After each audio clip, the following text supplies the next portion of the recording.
Discussions in Depth Psychology is powered by Pacifica Graduate Institute. Your host is Bonnie Bright. Hello, everyone. Welcome to Discussions in Depth Psychology, which is powered by Pacifica Graduate Institute.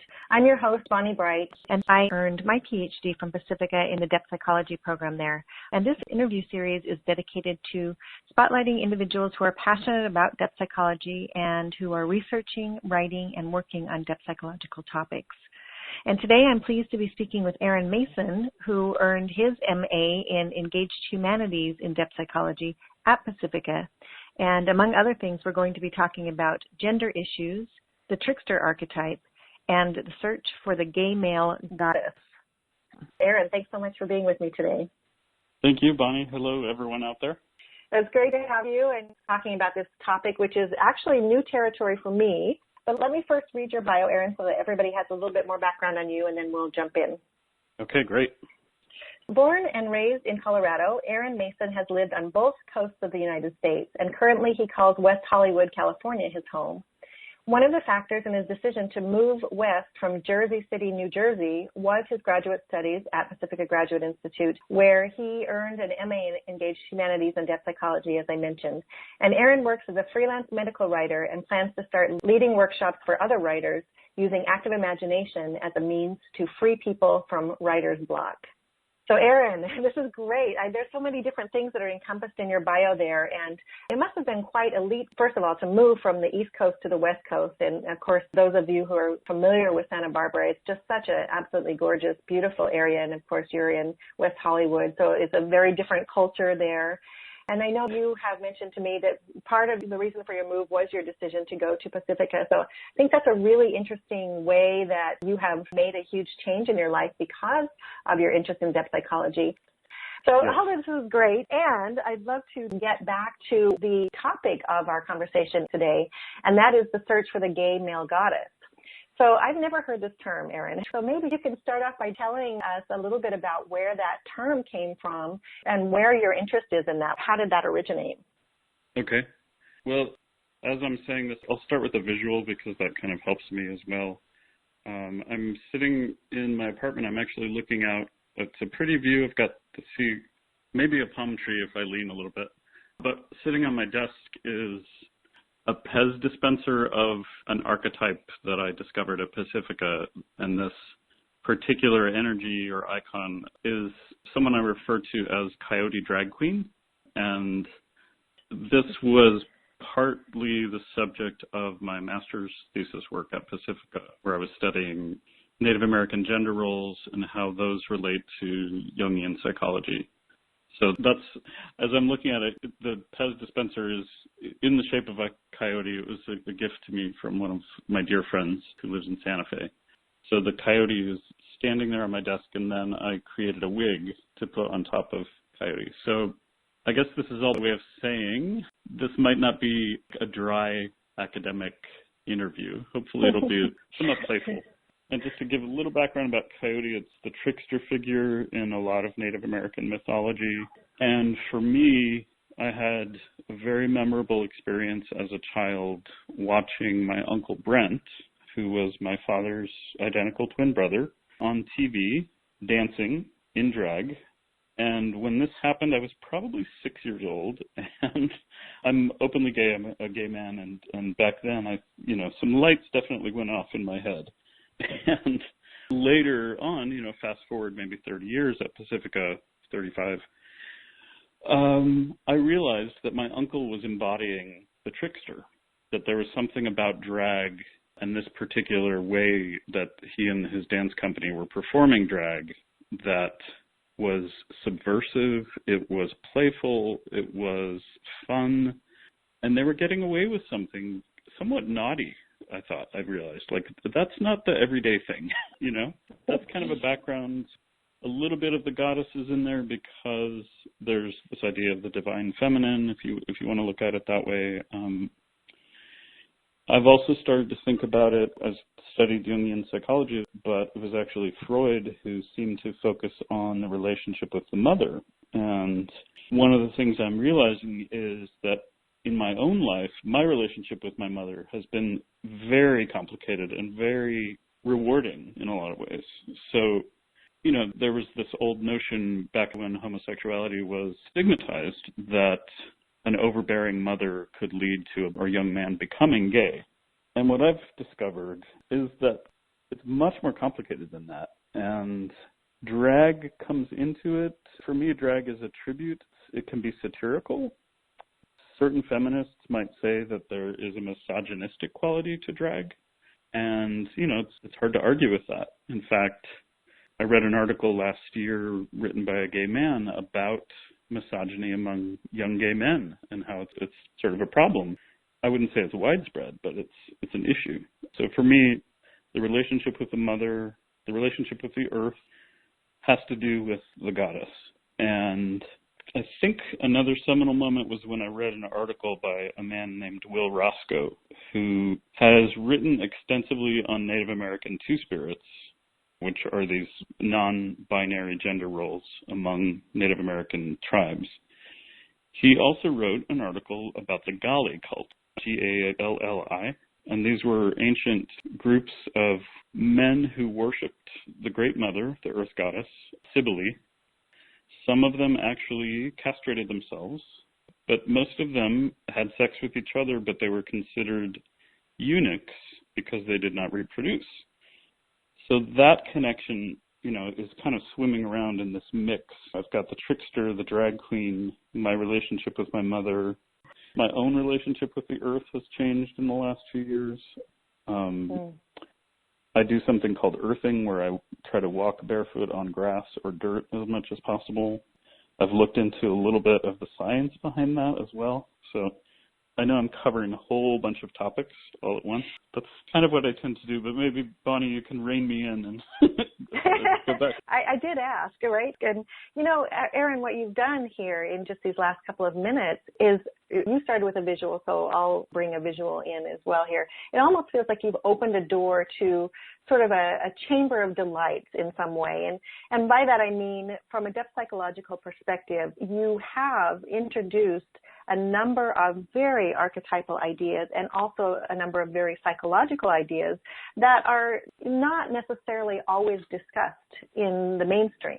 And so I think that what we have here in front of us is this vast archive of ideas, thoughts, archetypes, images, concepts that everybody has some contact with in some way or another, everybody, I would say, in their daily lives.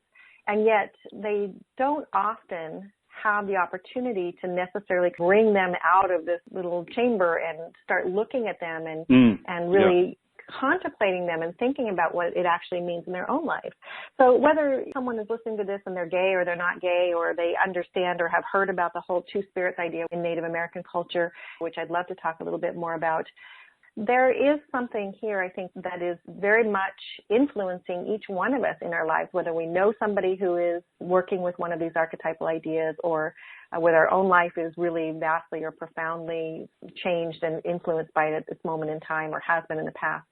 So I would say just bringing that down into you did say rein you in, which I don't think is necessary, but what I would like to do is ground it a little bit, maybe, and to ask you, was there a way in which each of these things emerged for you in your studies at Pacifica and in the classroom? Because all of these things were clearly at work in your life. You talked about the experience of watching your uncle when you were 6 years old. And so this was already always at work. And yet now it seems like you have terminology. Like you used the word archetype, and I think the first sentence out of your mouth in this conversation. And you have since referenced several different ideas that are related to the goddess. You've talked about your own relationship with the planet, which is a huge aspect of depth psychology. And you've talked about very archetypal ideas like the trickster that shows up. So how did you begin, do you think, or did you notice when you first began to have language and concepts that you could start organizing some of these ideas and experiences and images that were already occurring to you into something that began to make sense for you? Well, looking back on my time at Pacifica, I feel very fortunate because this process started early on. The first two classes I took, one was called Technology and the Psyche, we read part of a book by Lewis Hyde called Trickster Makes This World. Mm-hmm. And that was when I first started to make the connections, at least around Coyote as this wise fool sort of character. And, you know, there was a cartoon called The Roadrunner with a Coyote character who practiced technology not very well. He didn't have very good luck catching the Roadrunner. He never did.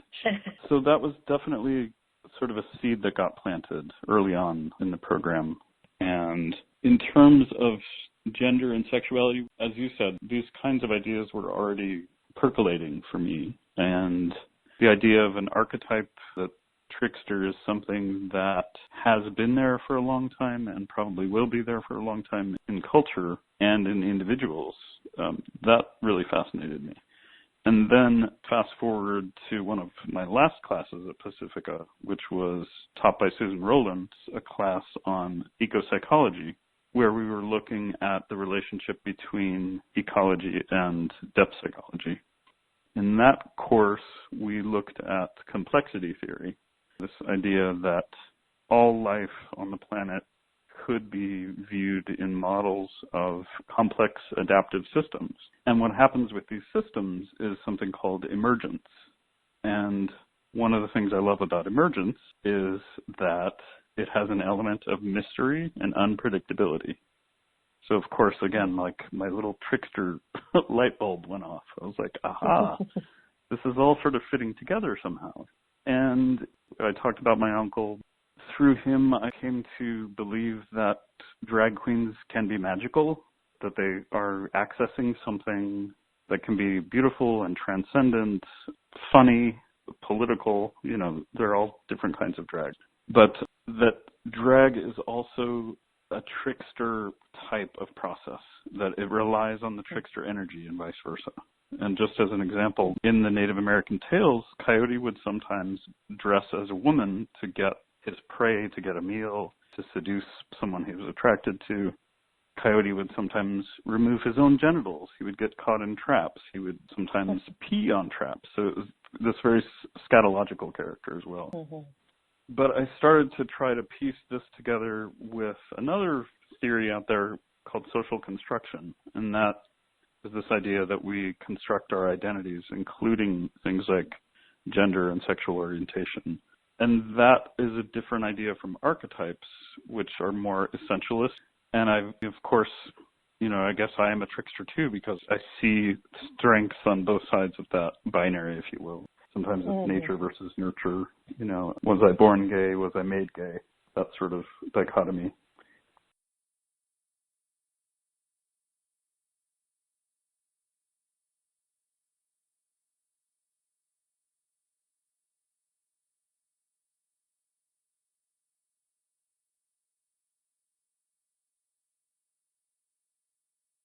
For me personally, I have come to accept and love the feminine in myself.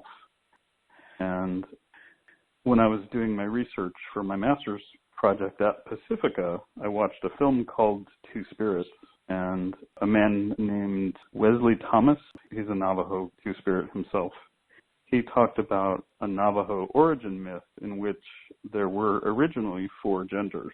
So again, this light bulb moment happened where I thought, okay, there's something happening with the number 4.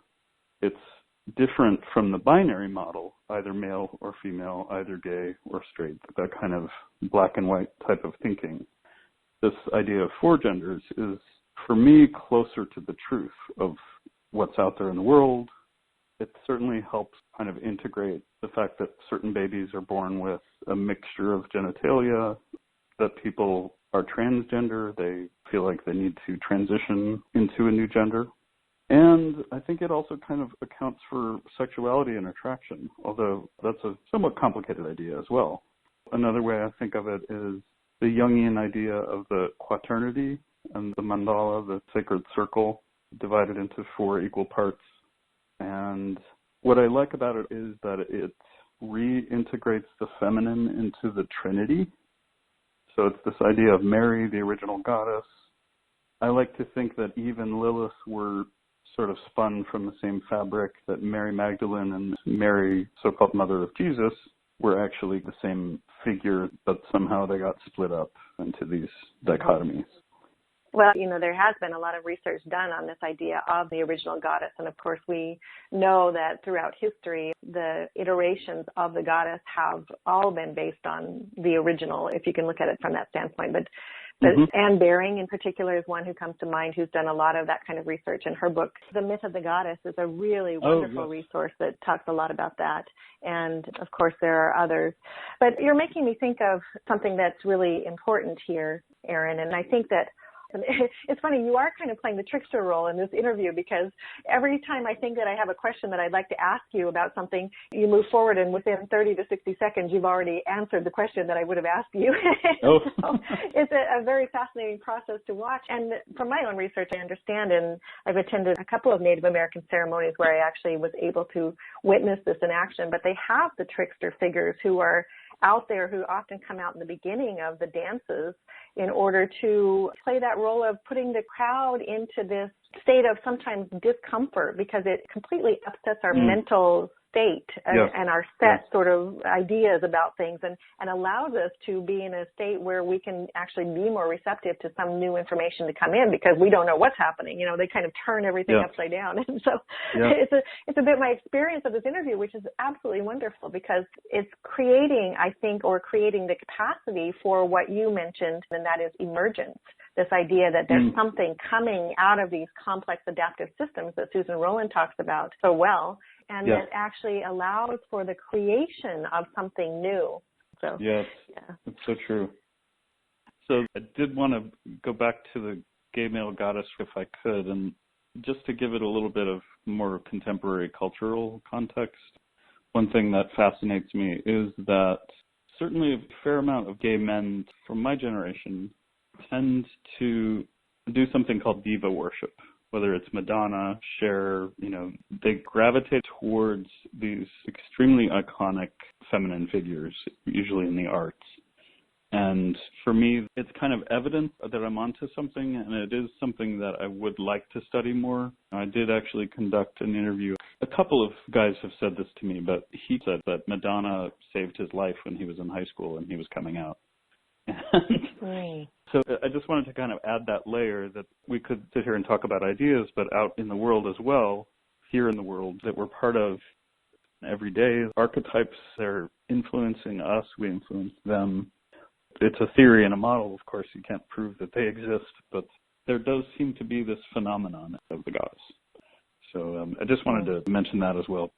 Well, I think that it's important, because you had mentioned that you feel like you have been able to, it sounds almost cliched when I say it that way. I think that's part of the trickster aspect at work here, but the idea of getting more in touch with the feminine side. And how can we, any of us, do that if we're not willing and able to actually look at what kind of a role the feminine plays for us? And you had mentioned your own relationship with and connection to Earth, which is definitely considered a feminine form, especially in depth psychology. And you'd also mentioned the complex relationship that you had with your own mom. And so I think this idea of the diva worship is actually a pop culture phenomenon that is somehow tapping back into something that's much more deep-rooted for every one of us who really are longing for more of an understanding and a connection to that very deep feminine, to that original goddess that we just mentioned. Right. I could talk about anima and animus, too. That's another way to look at it. There were some gay Jungians, starting with Mitch Walker, who wanted to reinvent the animus concept for himself and for other gay men. And he looked at the myth of Gilgamesh, to whom the gods and goddesses brought this other semi-divine figure to kind of balance. And it was a male figure. He was like a hairy male wild figure. And Mitch Walker, his thinking was, okay, the internalized feminine for gay men is not the whole story. So he kind of fought against that idea. And I'm probably coming from a slightly different point of view. I'm a different generation from him, certainly. But it's fascinating stuff. Yeah, I wanted to ask you, actually, since you had mentioned Jung and some very Jungian concepts of the anima and animus, obviously Jung, speaking of different generations, Jung was not necessarily living or writing in a time when gender issues and homosexuality were getting a lot of airtime, if you know what I mean. So obviously this is not a new theme, and it's been going on since the beginning of history. And yet Jung never really went there as far as discussing it. Yes, true. Are there other topics that you wish Jung might have devoted himself more to exploring? Do you think it would have made your own research and even your own life situation a little bit easier if Jung had actually dedicated more of his work to being able to understand, so that you could apply some of that knowledge and understanding? Yeah, it's interesting because, you know, Freud out there in the culture and in his work to a degree was extremely focused on sexuality. You know, it could be argued that for him, human sexuality was like the pivot point or the core drive in the psyche. And I think in a lot of ways, Jung, he was just coming from a different place. I do think in general, the Jungian community could use a little more queerness, you know, a little more talk of sex. I think maybe he went, you know, maybe it's like a pendulum where Freud was extremely focused on it. Jung was not. So maybe we can go back and kind of bring him into the modern world a little more. When I was presenting at the conference for the JSSS in Santa Fe in June of this year, I actually brought that up. And the topic was Earth. It was an eco-psychology themed conference. And of course, the trickster in me saw Earth with a capital E and said, no, I'm going to talk about dirt. You know? So there's this idea that we Jungians are not dirty enough. Like we maybe shy away from issues of gender and sexuality. Or maybe the fact that Jung also shied away from it draws us in. But me being the trickster, I want to confront people and say, hey, why is that? And what can we do to change it? How can we amend the conversation? You know, like I said, bring him into the modern age a little more. So yeah, I do think that's something that was missing, but then again, I look at the collected works and I think he wrote at least 30 books, you know? And he did mention gender and sexuality. It just wasn't the main focus. And I certainly have not read all 30 plus, so I'm not an expert. But yeah. And in a way, I saw that as my role. It was like, especially at Pacifica, okay, I'm going to be this guy. I'm going to be the playful, funny gay guy who's going to talk about sex. Like I'm not going to avoid it. So I was almost like holding that space, that opposition. Yeah, indeed. Yeah, and it's an important role because to your point, I think that it does not get necessarily enough airtime, even though it's clearly an issue. And so when you look at depth psychology as a way of looking at the unconscious and beginning to understand particularly some of the things that are in the shadow in our culture and even in our own personal lives. I mean, again, we started this conversation by saying something very similar, but none of us escapes this. It's at work in every single one of our lives one way or another. And so by not talking about it, we are only serving to feed it more energy, and it has to come out somewhere. So I think that it's really important what you're saying, and that is that we need to be much more open about it, and we need to have a sense of humor about it. And that whole trickster idea is not just about being humorous, as we discussed. It's about upsetting the apple cart on some level so that we can have new venues and new pathways in our brain, so to speak, so that we can begin to understand the information and get insights in a whole different way. So that brings me back to the whole question of creativity. And I'm just wondering, because of our conversation today, and I'm still remembering that you mentioned you made the wig for the Pez dispenser, which is a great image. So, but I'd love to hear a little bit about how you find that creativity is emerging in your own life, either as a result of being a gay man, as a result of your studies at Pacifica, or just a result of being able to take all of these concepts that we've discussed and kind of put them, again, all together in one room and see what emerges. Yeah. Well, I have done a fair amount of painting over the last 15 years. And I gravitate towards abstract expressionist style. I used to call my work psychedelic pointillism. It's kind of changed since then. But I actually did a Pacifica Post article about one of my paintings in particular.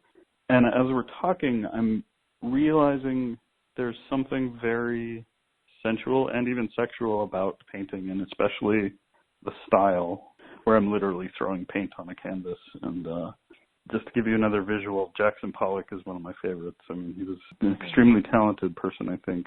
Troubled soul, came to sort of tragic ends, but there was something both somewhat chaotic about his work, but extremely exciting as well. And my creativity has that aspect of it, but then at Pacifica, in the Engaged Humanities Program, we were invited to be as creative as we could with our projects. You know, you could, for example, submit a painting and then write about the process of the painting. As long as you were using APA style, you were being academically rigorous. So that was amazing. And I have this body of work now from grad school that I would not have had, which was amazing.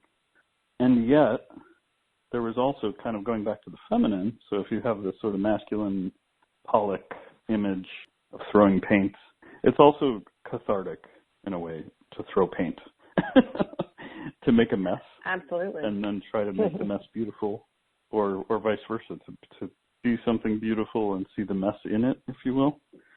And I tend to see that as somewhat masculine, that image.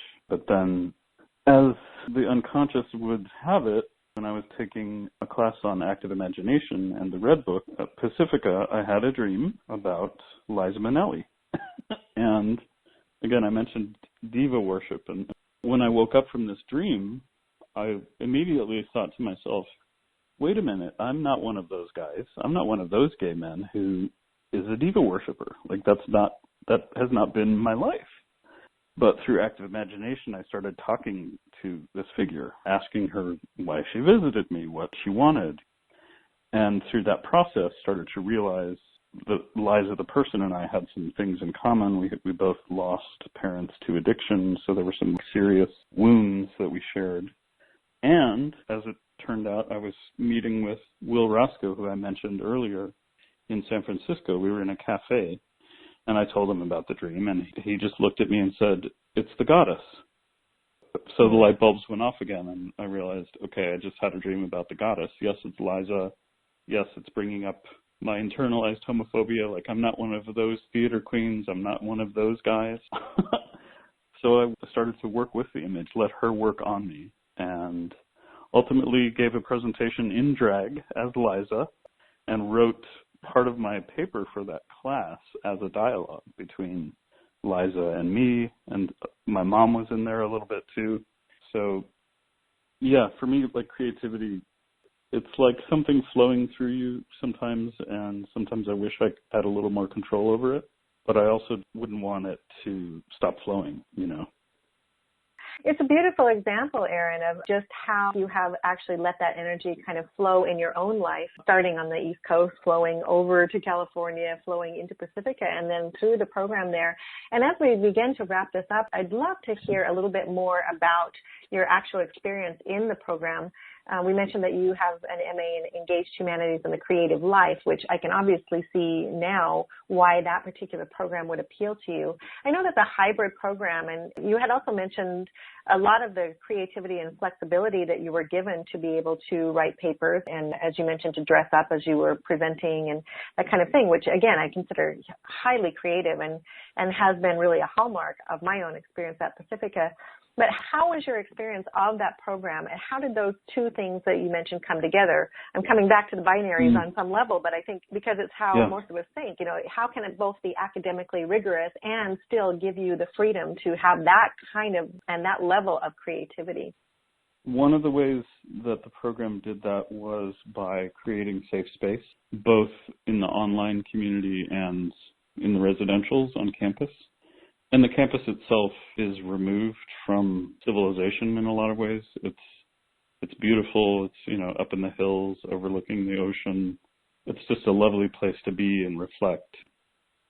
The other huge contributor, if you will, is the fact that I got to be with some amazing students and professors. But the students have become my friends for life, hopefully, because they were also, you know, searching. They were on a quest in various ways, personally and professionally.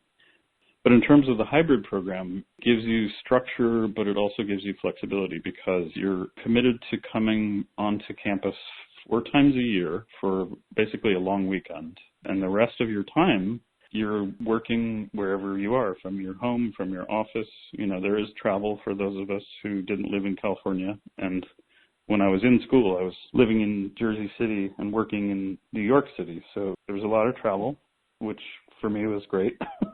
I've been very fortunate with travel. I have very few of those sort of nightmare stuck at the airport stories. Thank the goddess. So it's a combination. There's the structure of you turn in assignments every week. You do receive grades. Writing the papers is hard in many ways because you're following this format, this academic style. You're encouraged to bring yourself into the process. You know, you're not just basically doing a book report. Carl Jung said this on this page, and this is what it means, and this has nothing to do with my life. It's not like that. You're working on yourself at the same time. It's also an extremely collaborative program. In fact, one of the classes required us to do part of our final projects in small groups. And, you know, I got to work right next to people who were smart and talented. There were quite a few working artists in my program. There were at least 3 or 4 teachers. So it was a nice mix as well. And in terms of age, it was a huge range. You know, there were people right out of undergrad, and there was an 82-year-old man who was a retired OBGYN, I think, and everyone in between.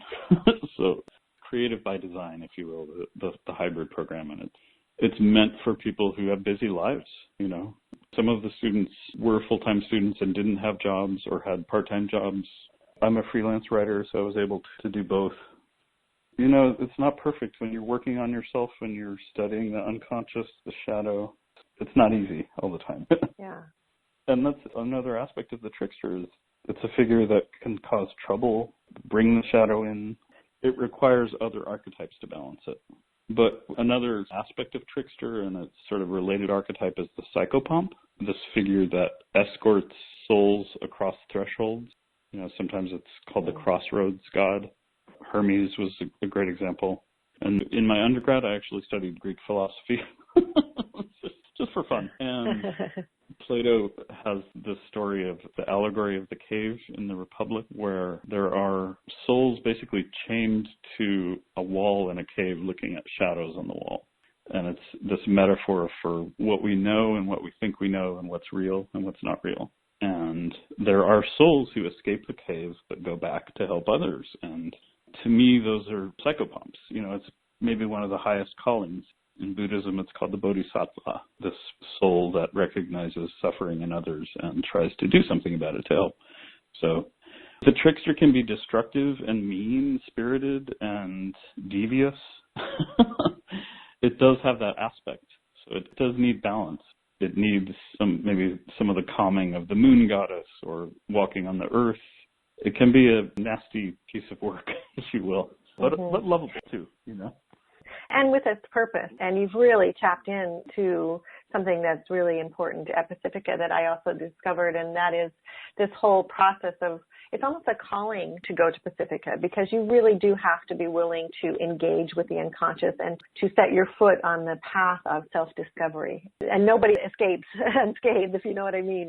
And I think, again, that comes back to the whole Trickster idea, because the Trickster is an initiator on so many levels, and we have to be willing to start our own initiation, to respond to that call, and to really, once we feel or hear or understand that there's something happening that is drawing us forward to that, to then really be able to commit to that and to go into the unknown, even though it is just that, it is the unknown. Yeah, it takes courage, right? It does, absolutely. It does. Courage and community. Yeah, it goes back to the safe space.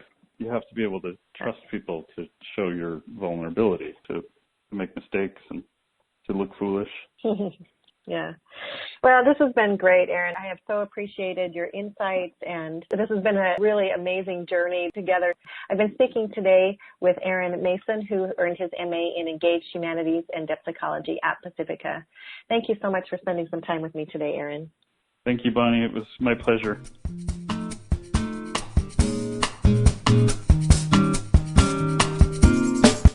You've been listening to Discussions in Depth Psychology, powered by Pacifica Graduate Institute with host Bonnie Bright.